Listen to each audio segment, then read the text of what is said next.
Good morning everyone. So in last class we already discussed this fifth chapter. We will complete fifth chapter, right? In last class. Today's class we will start the new chapter, sixth chapter, stuffing. Okay. New chapter. Today we will start the new chapter. It is the sixth chapter. Remember? So there is the stuffing. Okay. So last class ಅಲ್ಲಿ ನಾವು 5ನೇ chapter ನಾವು ಮುಗಿಸಿದ್ವಿ ಹೌದಾ. So ಇವತ್ತಿನ class ಅಲ್ಲಿ ನಾವು ಒಂದು ಹೊಸ ಚಾಪ್ಟರ್ ಅನ್ನು ಸ್ಟಾರ್ಟ್ ಮಾಡ್ತಾ ಇದ್ದೇವೆ. ಸೊ ಅದು ಒಂದು ಸಿಬ್ಬಂದಿ. ಸೊ ಸ್ಟಾಫಿಂಗ್ ಅಂತಂದ್ರೆ ಏನು, ಸಿಬ್ಬಂದಿ ನಿರ್ವಹಣೆ ಅಂತ ಹೇಳಿ. ಸೊ ಸಿಬ್ಬಂದಿ ನಿರ್ವಹಣೆ ಚಾಪ್ಟರ್ ಅನ್ನು ಇವತ್ತಿನ ಕ್ಲಾಸ್ ಅಲ್ಲಿ ನಾವು ಡಿಸ್ಕಷನ್ ಅನ್ನ ಮಾಡೋಣ.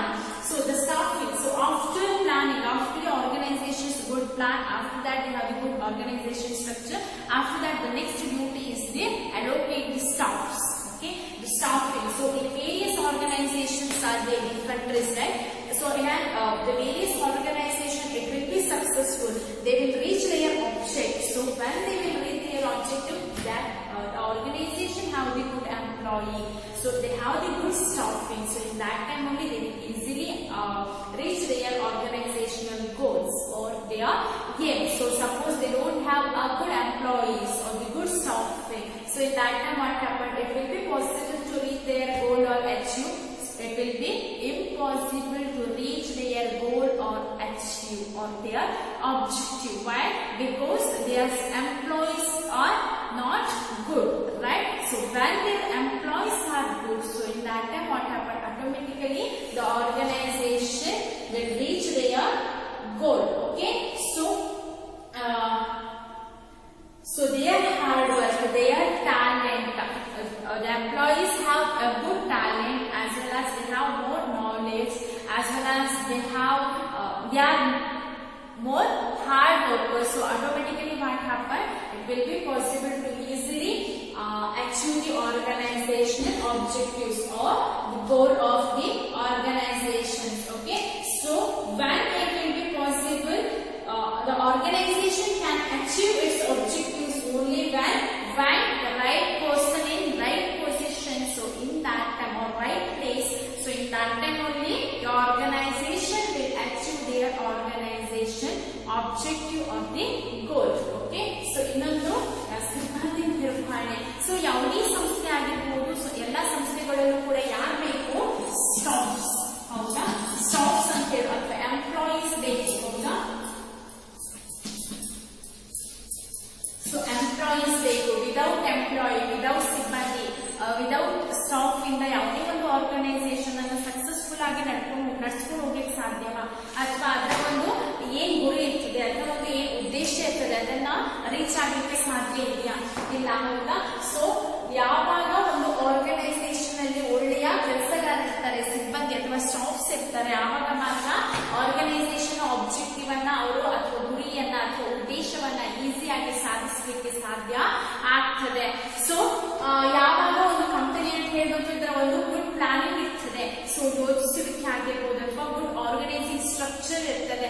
ಸೊ ನೆಕ್ಸ್ಟ್ ಸ್ಟೆಪ್ ಏನು, ಅವರದ್ದು ಸ್ಟಾಫಿಂಗ್ ಅನ್ನ ಅಥವಾ ಎಂಪ್ಲಾಯೀಸ್ ಅನ್ನ ರಿಕ್ರೂಟ್ ಮಾಡಿಕೊಡುವಂಥದ್ದು, ಅವರಿಗೆ ಏನ್ ಕೊಡುವಂಥದ್ದು, ಕೆಲಸವನ್ನ ಕೊಡುವಂಥದ್ದು. ಸೊ ಯಾವಾಗ ಆರ್ಗನೈಸೇಷನ್ ಒಂದು ಸಂಸ್ಥೆಯ ಯೋಜನೆಯನ್ನ ಅಥವಾ ಅದರ ಒಂದು ಉದ್ದೇಶವನ್ನ ಸಾಧಿಸಲಿಕ್ಕೆ ಸಾಧ್ಯ ಆಗ್ತದೆ ಯಾವಾಗ ಅಂತಂದ್ರೆ, ಅಲ್ಲಿ ಎಂಪ್ಲಾಯೀಸ್ ಯಾರಿರ್ತಾರೆ, ಸ್ಟಾಫ್ಸ್ ಯಾರಿರ್ತಾರೆ, ಅವರು ಕರೆಕ್ಟ್ ಆದಂತ ಒಂದು ಪ್ಲೇಸಿಗೆ ಕರೆಕ್ಟ್ ಆದಂತ ಒಬ್ಬ ಎಂಪ್ಲಾಯೀಸ್ ಅನ್ನ ನಾವು ಸೆಲೆಕ್ಟ್ ಮಾಡಿದಾಗ ಮಾತ್ರ ಆ ಒಂದು ಸಂಸ್ಥೆಯ ಗುರಿ ಅಥವಾ ಉದ್ದೇಶವನ್ನ ಸಾಧಿಸಲಿಕ್ಕೆ ಸಾಧ್ಯ ಆಗ್ತದೆ.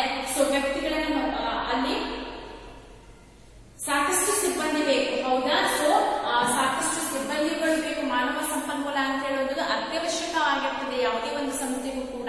ಆದ್ರೆ ಎಷ್ಟೋ ತುಂಬಾ ಜನ ಸ್ಟಾಫ್ಸ್ ಇದ್ದಾರೆ, ಅವರನ್ನ ಕರೆಕ್ಟ್ ಪೊಸಿಷನ್ಗೆ, ಅವರನ್ನ ಕರೆಕ್ಟ್ ಪ್ಲೇಸ್ಗೆ, ಕರೆಕ್ಟ್ ಪರ್ಸನ್ ಅನ್ನ ರೈಟ್ ಪ್ಲೇಸ್ಗೆ ಅವರು ಸೆಲೆಕ್ಟ್ ಮಾಡಲಿಲ್ಲ ಅಂತಂದ್ರೆ ಏನಾಗುತ್ತೆ, ಆಗ ಅವರಲ್ಲಿ ತುಂಬಾ ಎಂಪ್ಲಾಯೀಸ್ ಇದ್ದು ಏನಾದ್ರೂ ಸಾಧಿಸಲಿಕ್ಕೆ ಸಾಧ್ಯ ಆಗ್ತದಾ, ಇಲ್ಲ. ಎಂಪ್ಲಾಯೀಸ್ ಇದ್ದು ಕೂಡ ಅವರು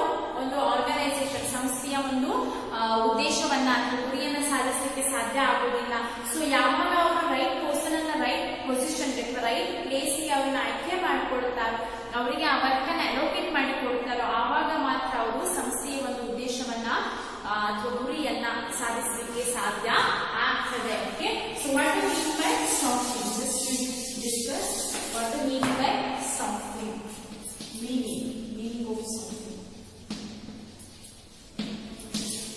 So write down.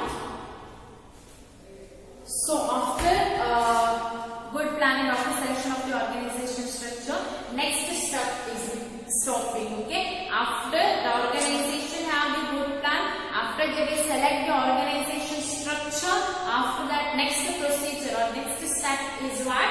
Staffing. Okay, so staffing means the management process is to fill the various posts provided in the organization. In an organization, the various posts are there, right? So the organization duty is to select the various organizational posts, or the staffing means is putting people to jobs.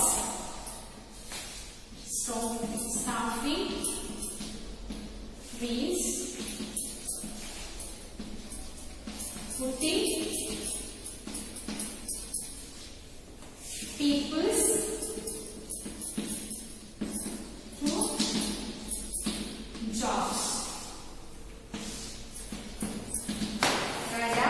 Staffing is nothing but putting people's to jobs.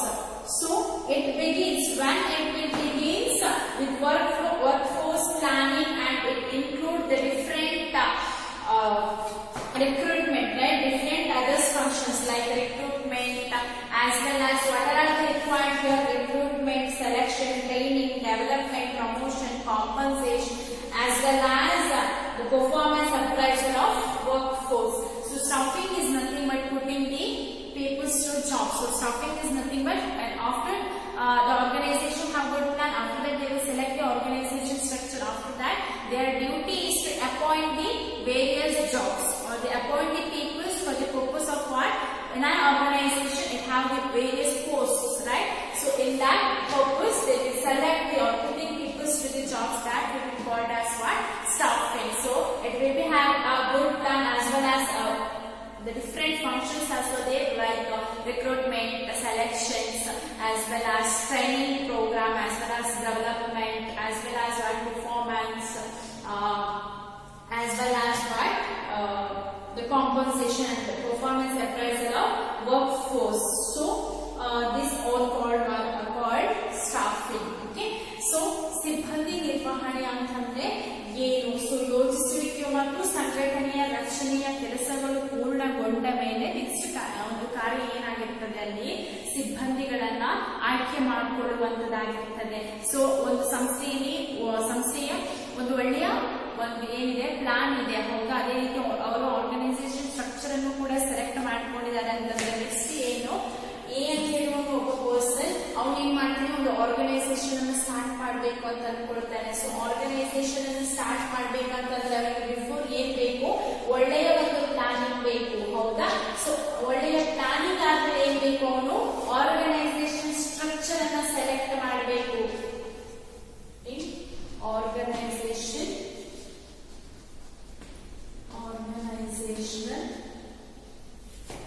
Structure.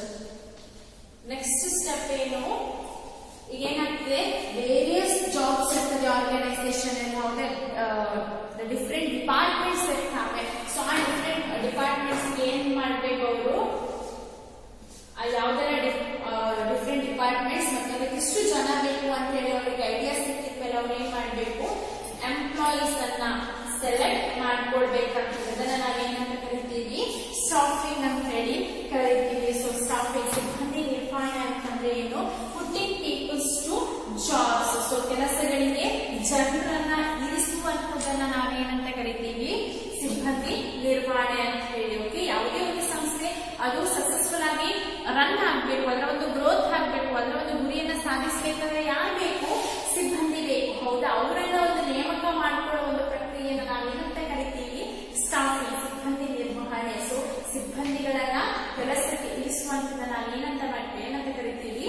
ಸಿಬ್ಬಂದಿ ನಿರ್ವಹಣೆ ಅಂತ ಹೇಳಿ ಕರಿತೀವಿ. So ಇದು ಕಾರ್ಯಪಡೆ ಯೋಜನೆಗೆ ಆರಂಭವಾಗುತ್ತದೆ. So ಈ ಒಂದು ಸಿಬ್ಬಂದಿ ನಿರ್ವಹಣೆ ಅಂತ ಹೇಳುವಂತ ಪ್ಲಾನಿಂಗ್ ಅಲ್ಲೇ ಆರಂಭಗೊಳ್ಳುತ್ತದೆ. ಸೊ ಕಾರ್ಯಪಡೆ ಯೋಜನೆಯಲ್ಲಿ ಇದು ಆರಂಭಗೊಳ್ಳುತ್ತದೆ ಮತ್ತು ಕಾರ್ಯಪಡೆಯ ನೇಮಕಾತಿ ಆಗಿರ್ಬೋದು, ಆಯ್ಕೆ ಆಗಿರ್ಬೋದು, ತರಬೇತಿ ಆಗಿರ್ಬೋದು, ಅವರಿಗೆ ಕೊಡುವಂತ ಸಂಭಾವನೆ ಆಗಿರ್ಬೋದು ಮತ್ತು ಅವರ ಒಂದು ಕಾರ್ಯನಿರ್ವಹಣೆಯ ಮೌಲ್ಯಮಾಪನಗಳನ್ನ ಒಳಗೊಂಡಿರ್ತದೆ. ಸೊ ಸಿಬ್ಬಂದಿಯ ನಿರ್ವಹಣಾ ಪ್ರಕ್ರಿಯೆ ಇದು ಭಾಗ ಆಗಿರ್ತದೆ. ಸೊ ತೃಪ್ತಿಕರವಾದ ಮತ್ತು ತೃಪ್ತಿ ಹೊಂದಿದ ಕಾರ್ಯಪಡೆಯನ್ನು ಪಡೆದುಕೊಳ್ಳುವ, ಬಳಸಿಕೊಳ್ಳುವ ಮತ್ತು ನಿರ್ವಹಿಸುವ ಕಾರ್ಯಕ್ಕೆ ಇದು ಸಂಬಂಧಿಸಿದೆ. Okay, so next are clear the meaning of staffing. Staffing is nothing but putting people to jobs. So ಸಿಬ್ಬಂದಿ ನಿರ್ವಹಣೆ ಅಂತಂದ್ರೆ ಏನು? ಕೆಲಸಕ್ಕೆ ಸಿಬ್ಬಂದಿಗಳನ್ನು ಇರಿಸುವಂತದ ನಾವು ಸಿಬ್ಬಂದಿ ನಿರ್ವಹಣೆ ಅಂತ ಹೇಳಿ ಕರೀತೀವಿ. So next will discuss the importance of staffing.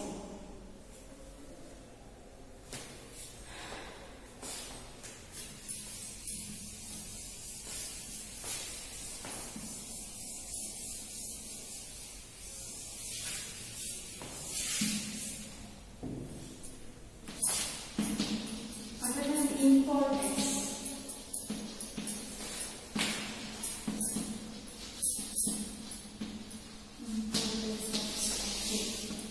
The first point is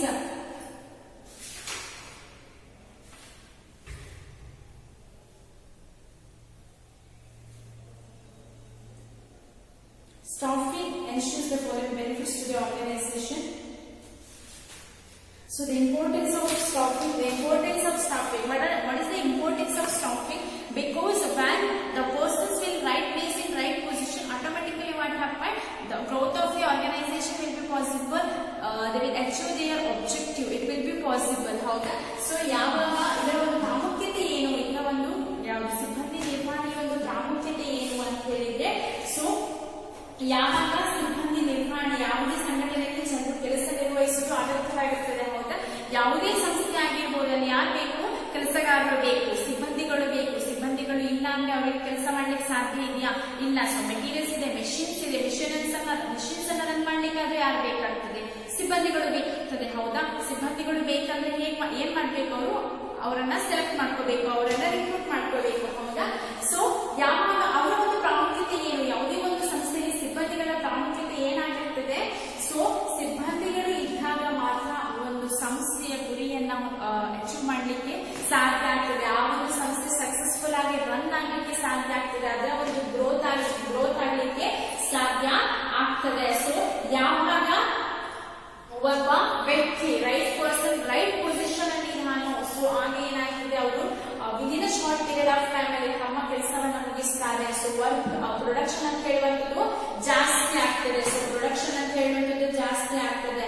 so growth ಅಂತ ಹೇಳುವಂಥದ್ದು ಜಾಸ್ತಿ ಆಗ್ತದೆ. ಸೊ ಇವತ್ತಿನ ಟೆಕ್ನಾಲಜಿ ಡೆವಲಪ್ಮೆಂಟ್ ಆಗಿದೆ. ಹೌದು, ಇವತ್ತಿನ ದಿನಗಳಲ್ಲಿ ಏನಾಗಬೇಕು? So right person right position ಅಲ್ಲಿ ಇದ್ದಾಗ ಮಾತ್ರ ಏನಾಗ್ತದೆ? ಅವರು ಈಸಿಯಾಗಿ ಆ ಒಂದು ವರ್ಕ್ ಅನ್ನ ಕಂಪ್ಲೀಟ್ ಮಾಡಲಿಕ್ಕೆ ಸಾಧ್ಯ ಆಗ್ತದೆ. ಅವರು ವಿದಿನ್ ಶಾರ್ಟ್ ಪೀರಿಯಡ್, ಸೊ ಕಡಿಮೆ ಸಮಯದಲ್ಲಿ ತುಂಬಾ ಪ್ರೊಡಕ್ಷನ್ ಅನ್ನ ಪ್ರೊಡ್ಯೂಸ್ ಮಾಡೋದ್ರಿಂದ ಆಟೋಮ್ಯಾಟಿಕಲಿ ಏನಾಗ್ತದೆ? ಒಂದು ಕಂಪನಿಯ ಗ್ರೋತ್ ಅಂತ ಹೇಳುವಂಥದ್ದು ಸಾಧ್ಯ ಆಗ್ತದೆ. ಹೌದಾ? ಸೊ ಕಂಪನಿ ಪ್ರೊಡಕ್ಷನ್ ಜಾಸ್ತಿ ಆದಾಗ ಆಟೋಮ್ಯಾಟಿಕಲಿ ಏನಾಗ್ತದೆ? ಕಂಪನಿ ಅರ್ನ್ ಮಾಡುವಂತ ಪ್ರಾಫಿಟ್ ಜಾಸ್ತಿ ಆಗ್ತದೋ ಕಡಿಮೆ ಆಗ್ತದೋ? ಸೊ ಲಾಭ ಕೂಡ ಏನಾಗ್ತದೆ? ಪ್ರಾಫಿಟ್ ಜಾಸ್ತಿ ಆಗ್ತದೆ. ಹೌದಾ? ಸೊ ಇದರಿಂದ ಏನಾಗ್ತದೆ?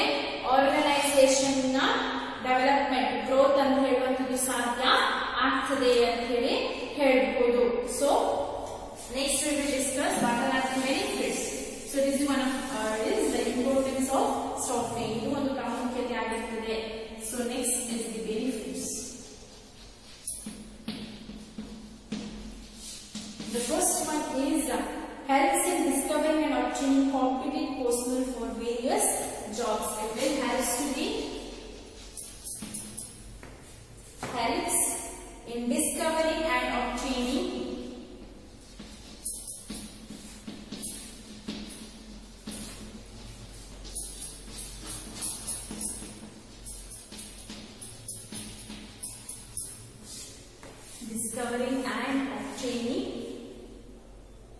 competent personnel for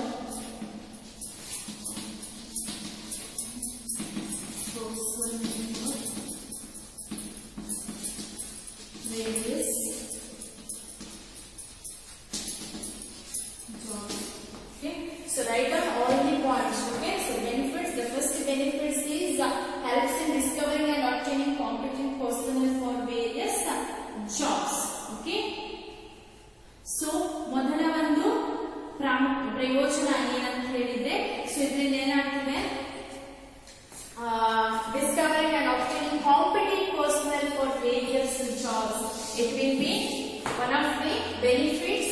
It will helps to the or helps in discovering and obtaining the competent personnel for various jobs. ಒಂದು ಪ್ರಾಮುಖ್ಯತೆ ಅಂತಂದ್ರೆ ಇಲ್ಲಿ obtain competent personnel for various jobs ಅಂತ ಹೇಳೋದು ಸಾಧ್ಯ ಆಗ್ತದೆ. So next benefits is makes for higher performance by putting right person on the right job.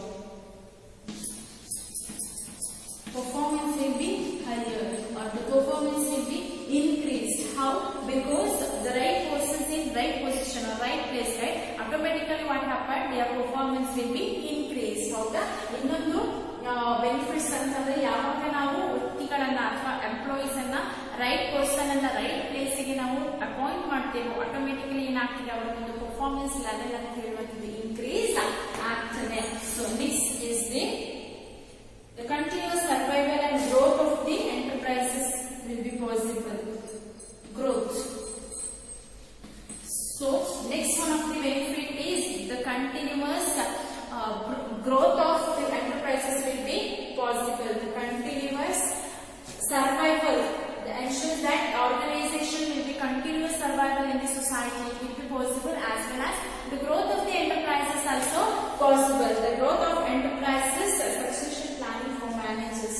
Growth of the enterprises will be possible. Okay. ಇನ್ನೊಂದು benefits ಅಂತಂದ್ರೆ ಯಾವಾಗ ನಾವು right person ಅನ್ನ right place ಗೆ ರಿಕ್ರೂಟ್ ಮಾಡಿಕೊಂಡಿರ್ತೇವೋ ಅಥವಾ ಅವರ ಪರ್ಫಾರ್ಮೆನ್ಸ್ ಲೆವೆಲ್ ಇನ್ಕ್ರೀಸ್ ಆದಾಗ ಏನಾಗ್ತದೆ, ಆ ಒಂದು ಸಂಸ್ಥೆಯ ಸರ್ವೈವಲ್ ಅಂತ ಹೇಳುವಂಥದ್ದು ಆ ಒಂದು ಸಂಸ್ಥೆ ಸೊಸೈಟಿಯಲ್ಲಿ ಸಮಾಜದಲ್ಲಿ ಕಂಟಿನ್ಯೂಸ್ ಆಗಿ ಸಕ್ಸಸ್ಫುಲ್ ಆಗಿ ರನ್ ಆಗಲಿಕ್ಕೆ ಸಾಧ್ಯ ಆಗ್ತದೆ. ಸೊ ಯಾವಾಗ ಅದು ಕಂಟಿನ್ಯೂಸ್ ಆಗಿ ಸಮಾಜದಲ್ಲಿ ರನ್ ಆಗ್ತಾ ಇದೆಯೋ ಆಟೋಮೆಟಿಕಲಿ ಏನಾಗ್ತದೆ ಅದರ ಒಂದು ಬೆಳವಣಿಗೆ ಅಂತ ಹೇಳುವಂಥದ್ದು ಕೂಡ ಸಾಧ್ಯ ಆಗ್ತದೆ. So next point is has to ensure optimum utilization of the human resources.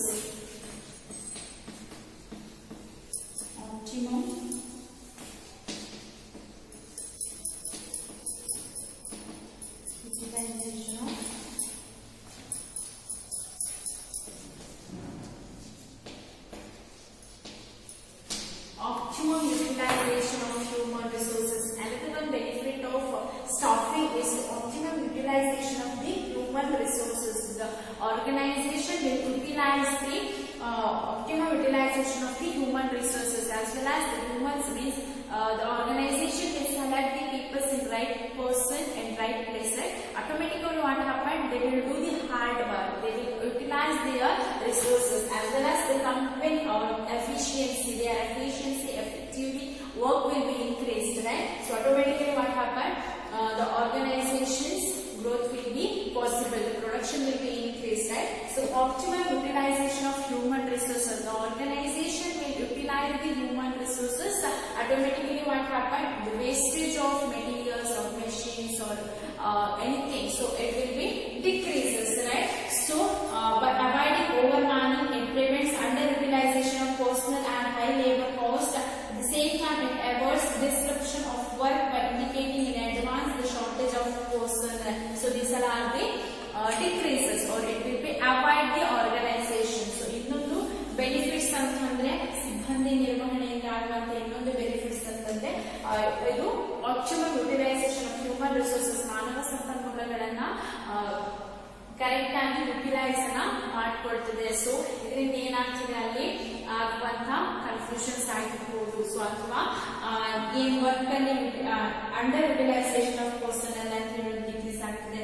High labour cost ಅಂತ ಹೇಳುವಂಥದ್ದು ಅವಾಯ್ಡ್ ಆಗ್ತದೆ ಅಥವಾ ಪ್ರಿವೆಂಟ್ ಮಾಡಲಿಕ್ಕೆ ಸಾಧ್ಯ ಆಗ್ತದೆ. ಅದೇ ರೀತಿ ಸೇಮ್ ಅದೇ ಸಮಯದಲ್ಲಿ ಏನ್ ಮಾಡಬಹುದು ನಾವು description of work by indicating in advance the shortage of personal ಇದೆಲ್ಲವನ್ನು ಕೂಡ ನಾವು ಡಿಕ್ರೀಸ್ ಮಾಡಲಿಕ್ಕೆ ಸಾಧ್ಯ ಆಗ್ತದೆ. ಸೊ ಇದು ಕೂಡ ಒಂದು ಪ್ರಾಮುಖ್ಯತೆ ಆಗಿರ್ತದೆ, ಸಿಬ್ಬಂದಿ ನಿರ್ವಹಣೆಯ ಒಂದು ಪ್ರಾಮುಖ್ಯತೆ. So next point is the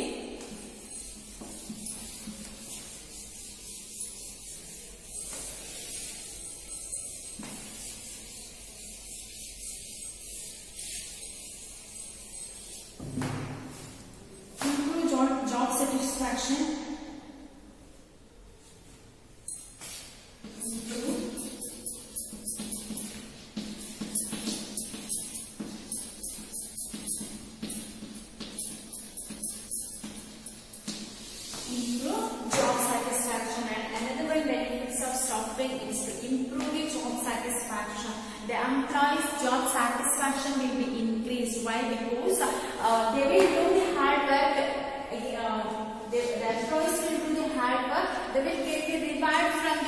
organization. At the same time, what they will get the return also, right?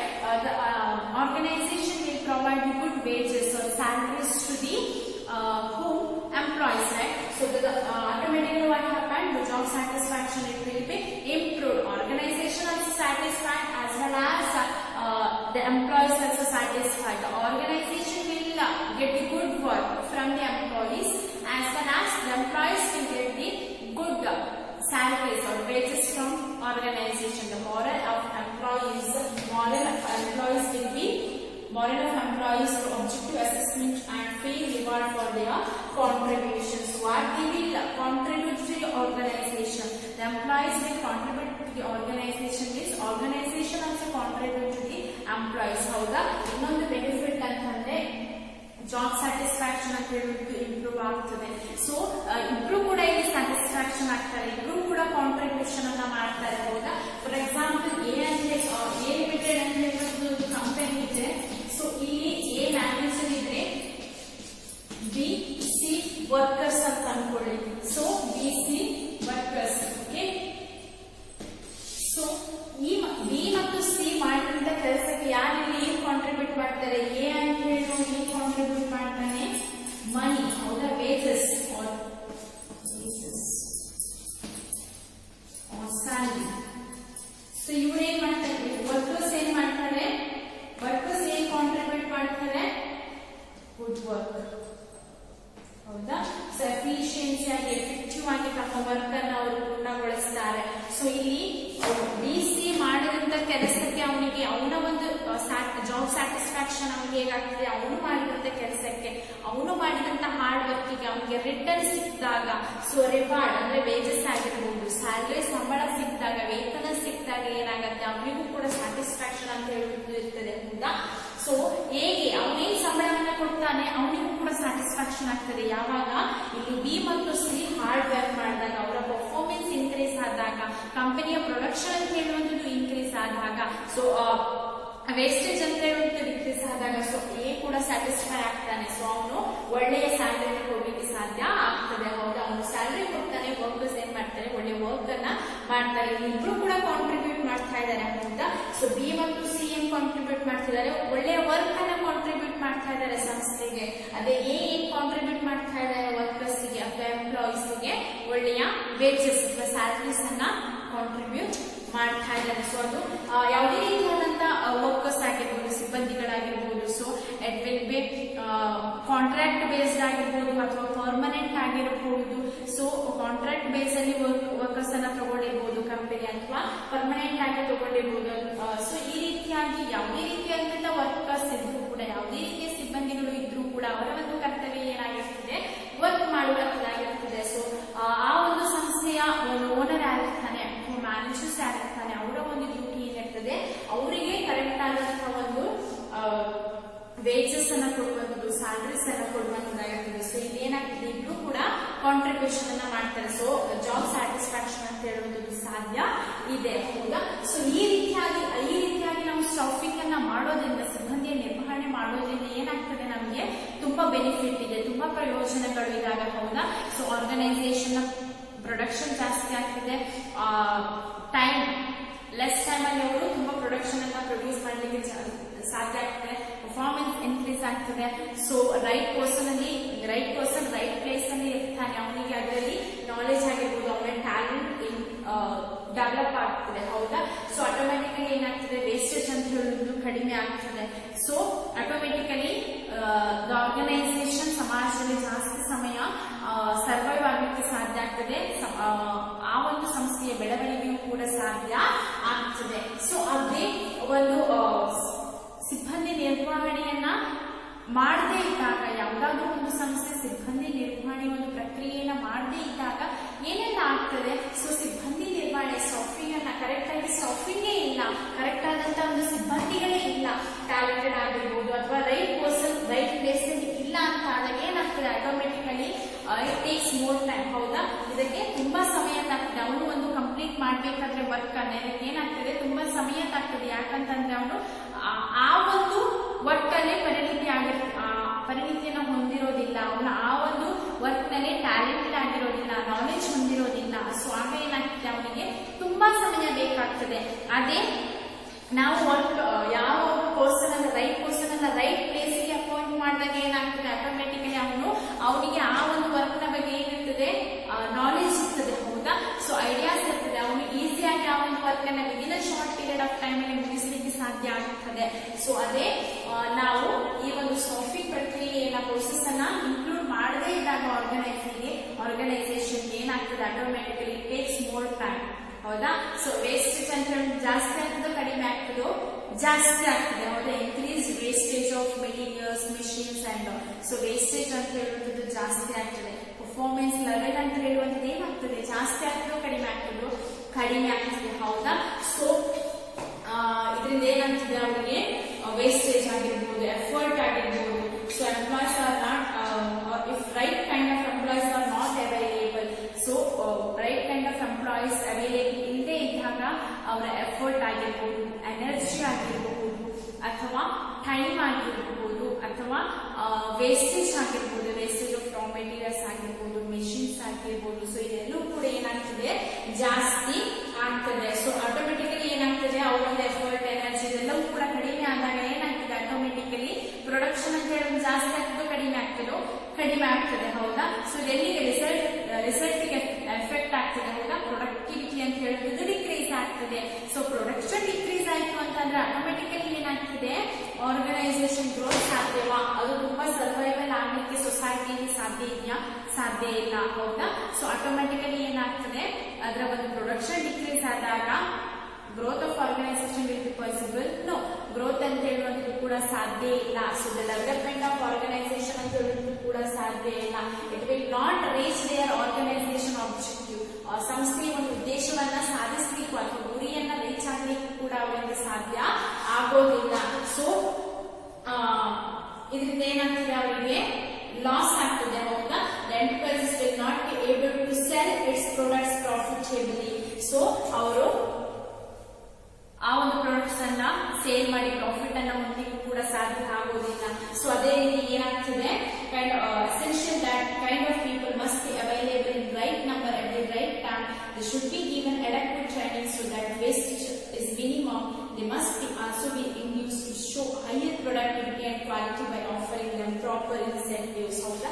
So ಯಾವಾಗ ನಾವು ರೈಟ್ ಪರ್ಸನ್ ಅನ್ನ ರೈಟ್ ಪೊಸಿಷನ್ಗೆ, ರೈಟ್ ಪ್ಲೇಸ್ಗೆ ಅಪಾಯಿಂಟ್ ಮಾಡ್ತೀವಿ, ಸ್ವಲ್ಪ ಅವನಿಗೆ ಟ್ರೈನಿಂಗ್ ಕೊಟ್ಟಾಗ ಆಟೋಮೆಟಿಕಲಿ ಅವನು ಇನ್ನೂ ಕೂಡ ಜಾಸ್ತಿ ಹೈಯರ್ ಪರ್ಫಾರ್ಮೆನ್ಸ್ ಅವನು ಜಾಸ್ತಿ ಆಗ್ತಾವನು, ಅದರಲ್ಲಿ ತುಂಬಾ ಪರಿಣಿತಿಯನ್ನು ಹೊಂದುತ್ತಾನೆ. ಸೊ ಆಟೋಮೆಟಿಕಲಿ ಏನಾಗ್ತದೆ, ಅವರ ವರ್ಕ್ ಪರ್ಫಾರ್ಮೆನ್ಸ್ ಜಾಸ್ತಿ ಆಗ್ತದೆ, ಪ್ರೊಡಕ್ಷನ್ ಅಂತ ಹೇಳೋದು ಜಾಸ್ತಿ ಆಗ್ತದೆ, ಕಂಪನಿ ಅರ್ನ್ ಮಾಡುವಂತ ಪ್ರಾಫಿಟ್ ಜಾಸ್ತಿ ಆಗ್ತದೆ, ಅವನಿಗೂ ಕೂಡ ಇನ್ಸೆಂಟಿವ್ಸ್ ಕೂಡ ಜಾಸ್ತಿ ಸಿಗ್ತದೆ. ಸೊ ಗ್ರೋತ್ ಜಾಸ್ತಿ ಆಗ್ತದೆ, ಡೆವಲಪ್ ಜಾಸ್ತಿ ಆಗ್ತದೆ. ಸಂಸ್ಥೆ ಅಂತ ಹೇಳುವಂಥದ್ದು ಸಮಾಜದಲ್ಲಿ ಸರ್ವೈವ್ ಆಗಲಿಕ್ಕೆ ಕೂಡ ಸಾಧ್ಯ ಆಗ್ತದೆ. ಸೊ ಅದಕ್ಕೋಸ್ಕರ ಏನ್ ಬೇಕು, ಸಿಬ್ಬಂದಿಯ ನಿರ್ವಹಣೆ ಅಂತ ಹೇಳುವಂಥದ್ದು ಅಗತ್ಯ ಆಗಿರುತ್ತದೆ. ಸೊ ಯಾವುದೇ ಒಬ್ಬ ವ್ಯಕ್ತಿಯನ್ನ ರೈಟ್ ಪರ್ಸನ್ ಅನ್ನ ರೈಟ್ ಪ್ಲೇಸ್ಗೆ ಅಪಾಯಿಂಟ್ ಮಾಡಿದಾಗ ಮಾತ್ರ ಅವರು ಸಂಸ್ಥೆಯ ಒಂದು ಗುರಿಯನ್ನ ಈಸಿಯಾಗಿ ಸಾಧಿಸಲಿಕ್ಕೆ ಸಾಧ್ಯ ಆಗ್ತದೆ. ಈ ಒಂದು ಸಿಬ್ಬಂದಿ ನಿರ್ವಹಣೆಯನ್ನ ಅವರು ಅಡಾಪ್ಟ್ ಮಾಡ್ಕೊಳ್ಳದೆ ಇದ್ದಾಗ, ಯಾವ ಸಂಸ್ಥೆ ಇದನ್ನ ಅಡಾಪ್ಟ್ ಮಾಡ್ಕೊಳ್ಳೋದಿಲ್ವೋ ಅಥವಾ ಫಾಲೋ ಮಾಡೋದಿಲ್ವೋ, ರೈಟ್ ಪರ್ಸನ್ ಅನ್ನ ರೈಟ್ ಪ್ಲೇಸ್ಗೆ ಅಪಾಯಿಂಟ್ ಮಾಡದೇ ಇದ್ದಾಗ ಅವರು ತುಂಬಾ ಪ್ರಾಬ್ಲಮ್ಸ್ ಅನ್ನ ಫೇಸ್ ಮಾಡ್ಬೇಕಾಗತ್ತೆ. ರಿಸ್ಕ್ ಅಂತ ಹೇಳುವಂಥದ್ದು ಏನಾಗಿರ್ತದೆ, ಜಾಸ್ತಿ ಆಗಿರ್ತದೆ. ಸೊ ಯಾವಾಗ ಅವರು ಇದನ್ನೆಲ್ಲ ಫಾಲೋ ಮಾಡ್ತಾರೆ, ಕರೆಕ್ಟ್ ಆದಂತ ಪ್ಲಾನಿಂಗ್ ಇದೆ, ಕರೆಕ್ಟ್ ಆಗಿ ಆರ್ಗನೈಸೇಷನ್ ಸ್ಟ್ರಕ್ಚರ್ ಅನ್ನು ಸೆಲೆಕ್ಟ್ ಮಾಡಿದ್ದಾರೆ, ಕರೆಕ್ಟ್ ಆದಂತ ಒಂದು ಸ್ಟಾಫಿಂಗ್ ಇದೆ, ಕರೆಕ್ಟ್ ಅಂದ್ರೆ ಆರ್ಗನೈಸೇಷನ್ ಅಲ್ಲಿ ಎಲ್ಲಾ ಎಂಪ್ಲಾಯೀಸ್ ಕೂಡ ಕರೆಕ್ಟ್ ಪೊಸಿಷನ್ ಅಲ್ಲಿ ಇದ್ದಾರೆ, ಕರೆಕ್ಟ್ ಪ್ಲೇಸ್ ಅಲ್ಲಿ ಇದ್ದಾರೆ ಅಂತಂದ್ರೆ ಆಟೋಮೆಟಿಕಲಿ ಏನಾಗ್ತದೆ, it will be successful in the society. So ಸಮಾಜದಲ್ಲಿ ಅವರು ಸಕ್ಸಸ್ಫುಲ್ ಆಗ್ಲಿಕ್ಕೆ, ಅವರ ಒಂದು ಗುರಿಯನ್ನ ಸಾಧಿಸಲಿಕ್ಕೆ ಸಾಧ್ಯ ಆಗ್ತದೆ. So next class we will discuss the next topic. Okay, I hope you all are understanding this class.